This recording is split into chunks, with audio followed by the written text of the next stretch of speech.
Nottingham Trent University, working with you.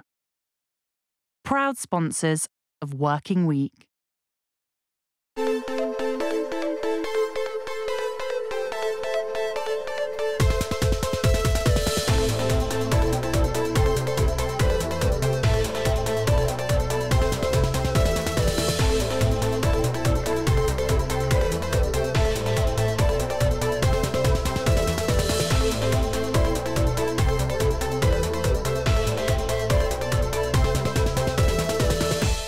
On Working Week this week. The Nottingham factory where everyone just loves to go to work. Very nice accent. I really, really enjoy it. I've been here for 18 years. It's marvellous. It's marvellous. Never a dull day. I like working here, like the people and that. And it's an old-fashioned business, but it's been in Nottingham more than 60 years. The model shop that's still growing. It's on the increase, partly because of the interest of the older generation, but also, sadly, decline of shops like this. So there's less and less places in the country for them to go and pursue their hobbies. And we'll be finding out how charities are developing a business brain. You've been on your holidays or something? We've started to develop our own products, things like our Help Me Duck range of t-shirts and cups and pencils, which have been really popular, you know, very focused on Nottinghamshire and actually being exclusive. And we find that as a charity, people are quite keen to support us where we can either provide specialist advice or something exclusive you can't get elsewhere. Do you think I could spot a bittern with this? You could, and in fact you probably could go out on the reserve and spot a bittern today as well for yourself. They're still around today. Hello, I'm Rob Pitton. And I am Des Coleman. shall I stop the accent? I don't think you'll keep it going, will you? It was rubbish. A whole programme to get through. That was my Irish accent, by the way. No, yeah, very good, yeah. I thought it was Welsh. But anyway, our first piece, we're going to look at a very interesting company, this Des. Proper business, runs as a factory, but it also has an important role in helping people who are struggling to get into jobs back into work. In a unit on Stonebridge in Sneinton, Woodfield Industries has been helping people for more than 30 years. A business set up by the Department for Work and Pensions, it's now supported by Nottingham City Council. Its main aim is to provide work and training for people who need help in getting jobs. Initially it was for people with disabilities, but now it's got a wider remit. We've diversified into looking at the wider community.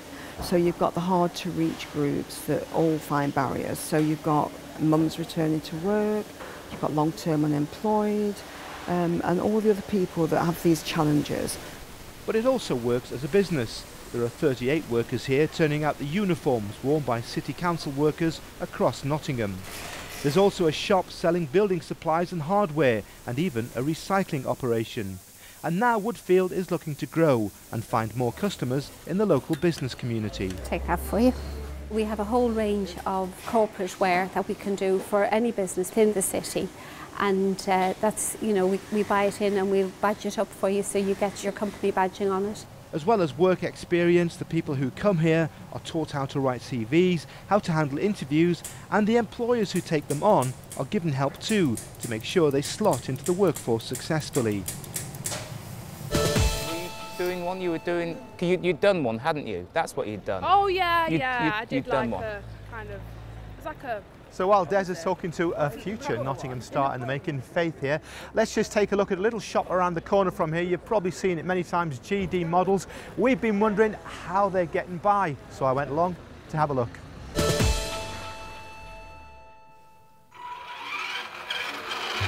So that's fully operational? It's operational. It's got lights, opening doors.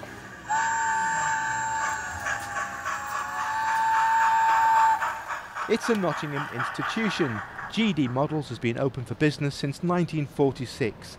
Back then it was also a toy shop, but over the decades it specialised in selling model aircraft and railway kits and radio-controlled cars, planes and ships. With that much history comes a lot of expertise. Being American, you see, it's only single-ended, so you have. The doors are actually power controlled. Manager Malcolm CHISWICK has been here for a few years too. It is very nice. Yeah, it's great stuff, isn't it? I appeared on the scene in 1967, more or less straight out of school, and been here ever since. And how much has it changed in that time? Might sound a daft question, but I guess quite a bit. A tremendous amount. It's been a huge shift. We lost the toy trade. It just wasn't working, so we gave up on the dolls' houses, the prams, the bikes and things like that. Concentrated more and more on the plastic kits, model railways, Scalextric, which were always the big sellers at the time. Pretty soon after that, the first of the radio-controlled cars started to appear on the scene. So that was a whole new section for what most people would remember model aircraft flying and things like that. It was a sideline to that originally. You had radio-controlled aircraft for the people that could afford it, and the cars were a much, much cheaper option. And that mushroomed rapidly through the 1970s and has kept going ever since. This is the TAHIRA 1967 Ford Mustang. It's pretty new out on the market, this one. It's fully electric, fully waterproof, absolutely perfect for anyone really wanting to get involved in the hobby. It's a business that's still growing, with more than 200 visitors a day to the shop and customers calling in from all over the UK, and with online sales going across the world.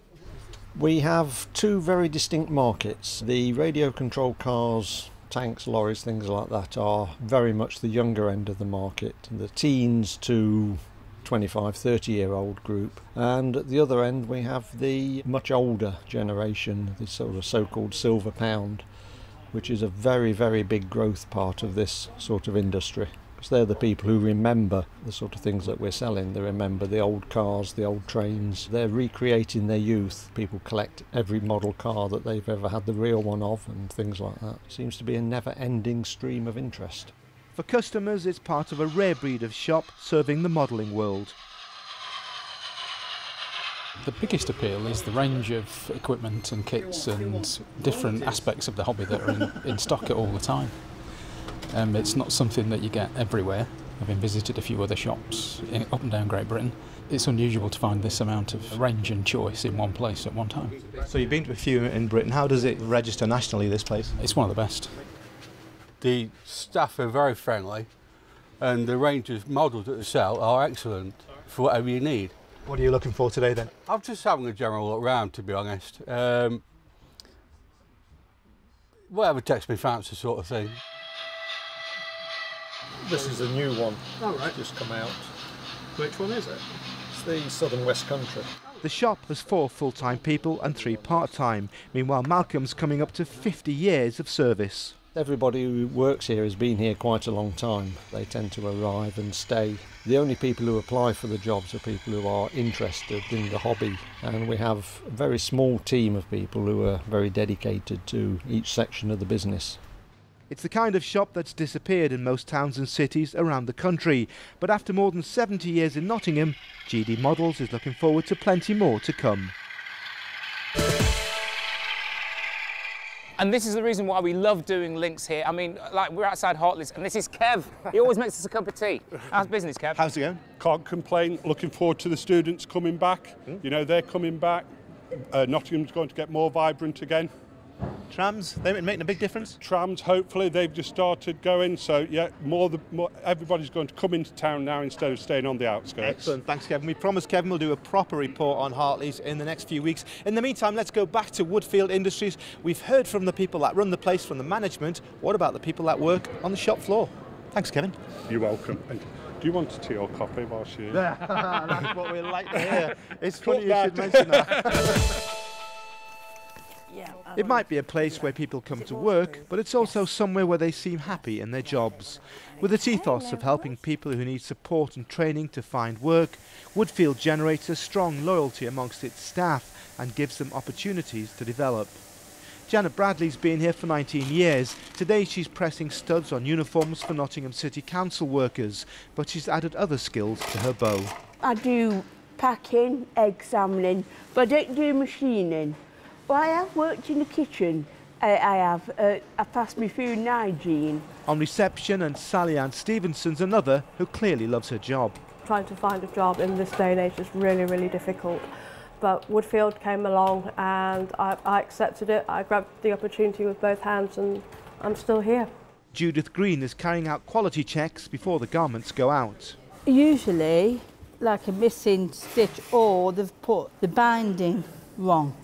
Judith's clocked up 15 years at Woodfield, and she too has learnt a lot in that time. She's also become a union rep and a mentor for other staff. Writing and reading, because of dyslexic I didn't know, and helping like them coming to me, and then doing examining, ironing, packing. Woodfield's not just providing employment for people, it's also helping them to move on to jobs elsewhere and to gain the confidence to improve their lives outside the world of work. Now that's a lot better, isn't it? Oh, it's great, isn't it? Yeah. Always managed to swing one of these somehow, don't we? Well, that's it for now, but in the second half, we'll be finding out how manufacturing jobs are coming back to Nottingham. A lot of the jobs are for doing really complicated good stuff, so we're looking for some quality machinists. And we'll be finding out how Nottingham's transport system is becoming the envy of Europe. Get that, eh? Envy of Europe. Oh, I get it. Sounds like a horse in the Grand National, doesn't it? But I backed. Envy of Europe. And came last. I'm really excited about lines 2 and 3 opening. We've seen on line 1 that it reduced car usage over a period of time quite significantly. And then we've got to start to think about future lines, how we're going to build better rail links to some of our major infrastructure, HS2, the East Midlands Airport. There is a lot to do to build the sort of city that we want to see. And how a Nottingham charity is making profits that are helping it to make a difference to the environment. Beautifully said. The entry level we sell here at Attenborough is the Oregon, which we've developed in conjunction with Opticron and the Wildlife Trust. Oh look, it's got your label on it, yeah. I think more and more charities are trying to be in control of as much of their income as possible. It helps us with long-term planning, and it also means we can be more effective and efficient in delivering our actual conservation work as well. It makes perfect sense. It's the perfect environment to try and buy binoculars. Interesting stuff coming up. Certainly is. That's it for now. Take it easy. See you in a few minutes. Nice coffee. Nottingham Trent University, proud sponsors of Working Week. Nottingham Trent University, proud sponsors of Working Week. Welcome back to Working Week. I'm Rob Pitton. And I'm Des Coleman. And in this half, the manufacturing revival that's causing a demand for traditional skills here in Nottingham. It's building up, but what we're lacking is some people with the skills like we've got here. We've got this in other places as well. We had 2 or 3 machinist jobs that we couldn't fill. So we're actually trying to get people skilled up again. And this one's great because it's how cities across Europe are actually taking a look at our transport system. You don't stop at 3 lines, you don't build a tram system and stop at 3 lines. So I have lots of views about where we need to go. We've got to finance them, we've got to prioritise, we can't build them all at once. We know how disruptive it's been, and we have to think about that too, maybe give people a bit of a break. And the Nottinghamshire charity looking after wildlife that's developing a very profitable line in selling telescopes and binoculars. Not only do all of the profits that we make here at the Attenborough Nature Centre go back into the reserve here and protecting wildlife across Nottinghamshire, but any of these binoculars that are sold across the country, they'll donate a percentage of the profits to the Royal Society of Wildlife Trust. But first of all, before I do this link, tell them that joke. Oh yeah, what's the difference between a buffalo and a bison? I don't know. You can't wash your hands in a buffalo. I don't get it. Yeah. We're going back to Woodfield Industries. Man, you can't wash your hands in a bison. Let me tell the link. We're going back to Woodfield Industries to find out what's going on. Yeah, there's an interesting story there because we've talked a lot about manufacturing coming back to Nottingham and to Nottinghamshire, Des, but it seems that the skills in the workforce to do those kind of jobs might be in short supply.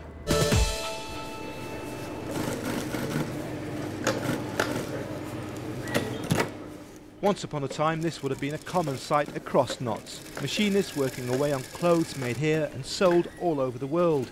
But the textile industry has been in steep decline, with jobs being lost to countries with lower wages. But there are signs of work slowly returning to the UK, which leaves a problem. Now there's a shortage of people with the skills to do the work, as Woodfield found when it tried to take on machinists.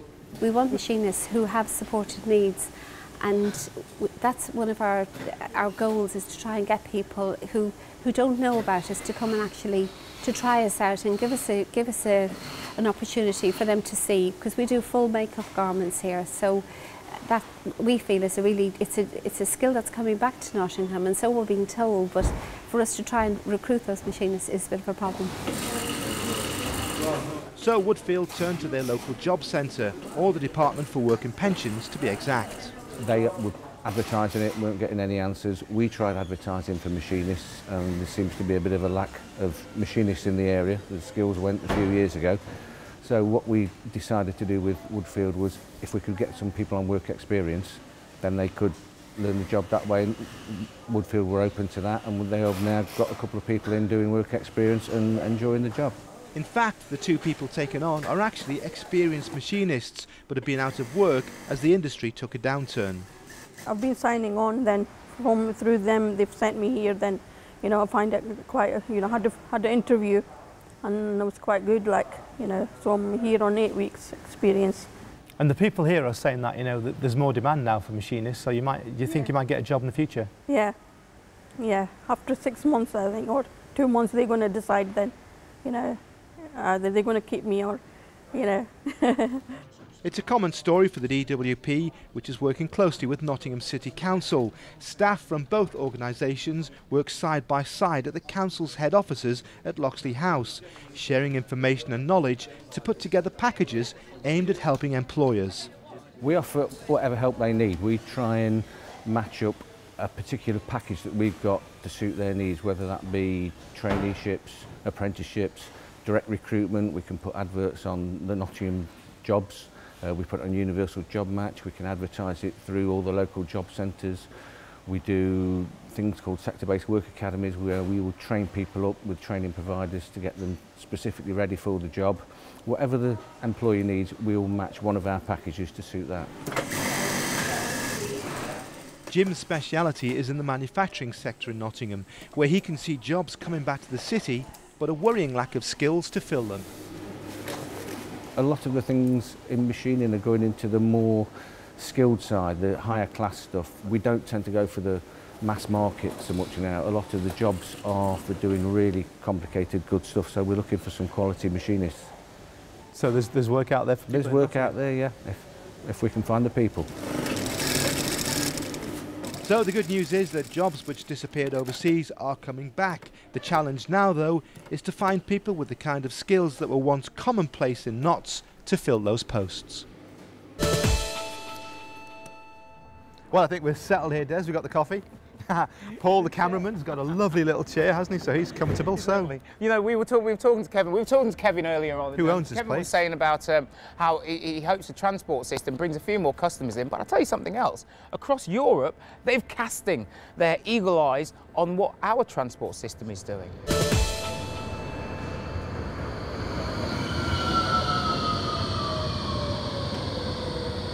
The trams have rarely been out of the news, finally opening 8 months late, but now they're up and running. The City Council feels Nottingham is on the way to becoming a greener city. I think we have a great energy policy in the city, but I think we're building infrastructure that will make us the green, clean city that we need to be. If you want to reduce pollution, you have to get people out of cars and onto public transport. You have to get people onto bikes, and that happens only where you start to build the infrastructure that will make people do that. You have to make people make positive choices. You have to give them choices, but you have to make it easy and accessible and convenient for them to make the decision to get on a tram. Nottingham has some of the lowest levels of car usage in the country at 57%, compared with 74% nationally, and the council is keen to build more tram lines to cut that further still. I think there are some obvious spurs that we need to take off the existing lines. There are things like HS2 and East Midlands Airport that really we need to connect to. I think there are estates of housing that we're building or being built at the moment that we ought to make sure are connected properly to the tram. And then, in my view, we need to go north. I think Kimberley ought to have a tram system going all the way to it, or if not beyond. I think we can take the line out to the southeast and round to the east of the city. I think that needs to happen. You don't stop at 3 lines. You don't build a tram system and stop at 3 lines. Nottingham has now been chosen as a European lighthouse city to show other cities the way forward on transport, with funding for new ideas quickly following. Evtim Petchev's a Bulgarian working at Nottingham Trent University and an expert on mobile and wireless technologies. He's been working on a European-funded scheme. Its aim is to see if the information gathered by the GPS satellites, which help keep the trams running, can be integrated with traffic lights and bus routes across Nottingham. At the moment, we are stepping on the existing technologies as they are and collecting all the information that we can master from the traffic information system for the buses, from the traffic information for the trams, also from a traffic information systems, control systems called SCUT, which controls the traffic lights and adjusts the traffic lights to allow the maximum throughput throughout the city. So we take this information, we take the passenger information, and we create a single model, which model then helps us create a better control of the traffic for the city. And this is part of a European project for Nottingham as a test city, and for Sofia in Bulgaria, which was the second test city for the project. With cities across Europe taking note of what's happening here in Nottingham, it looks like we'll be taking a leading role in developing the transport systems of the future. And the sun's come out, and everybody's gone behind us. Yeah, look at that. In fact, there's the sun right on cue. I think it might have been something we said earlier on. Probably. What are we doing next? We are talking the Notts Wildlife Trust, NWT. Yeah, that's right. One of our favourite operations here in Nottingham. Turns out that we already know they're very good at looking after the wildlife across the county, but did you know, Des, they've got quite a shrewd commercial brain too, and they're becoming quite an important operation across Nottinghamshire.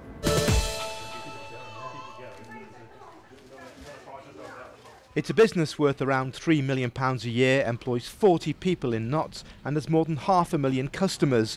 But it's also a charity. The Notts Wildlife Trust manages sites across the county, trying to protect endangered species and preserve some of our most ancient landscapes. To do that, it's turning increasingly to bringing a business eye to its activities, looking to make a profit where possible. So we've got everything from the real high-end, the Swarovski, and then starting from Opticon, which is our entry level through to avid birdwatcher range. Attenborough attracts up to 300,000 visitors a year, and that's helped to make its optics centre one of the best-selling outlets in the country. Quite a few years ago we realised there's a gap in the market for just birdwatching binoculars for beginners all the way through to your avid birdwatcher. Whilst there's a lot of high street retailers where you can go and find binoculars and telescopes, there's very few locally where you can actually try them in the field under real field conditions, and Attenborough Nature Reserve and the visitor centre here really lends itself to that purpose. It's not just binoculars though. The charity looks to raise around 40% of its income from commercial activities, and it's going well. We try to keep things aligned with our core business of nature conservation, so things like the optics, the binoculars, telescopes, also sort of nature study items like microscopes, all the guides, bird books. We have a massive range of bird food as well, which is really important. People come and buy bird food here and feed the birds at home. £629, fully multi-coated, incredibly bright, very sharp, and suited to even the most professional of bird watchers.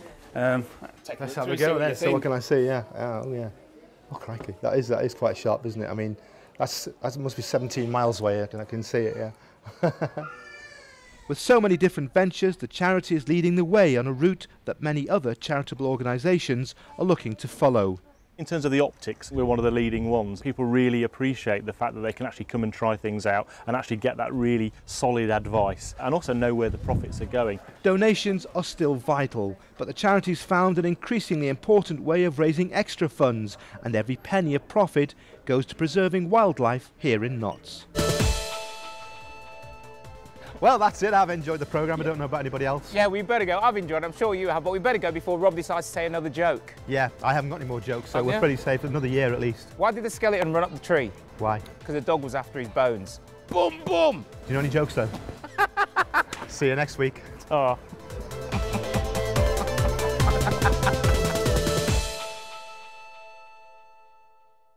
Nottingham Trent University, working with you. Proud sponsors of Working Week.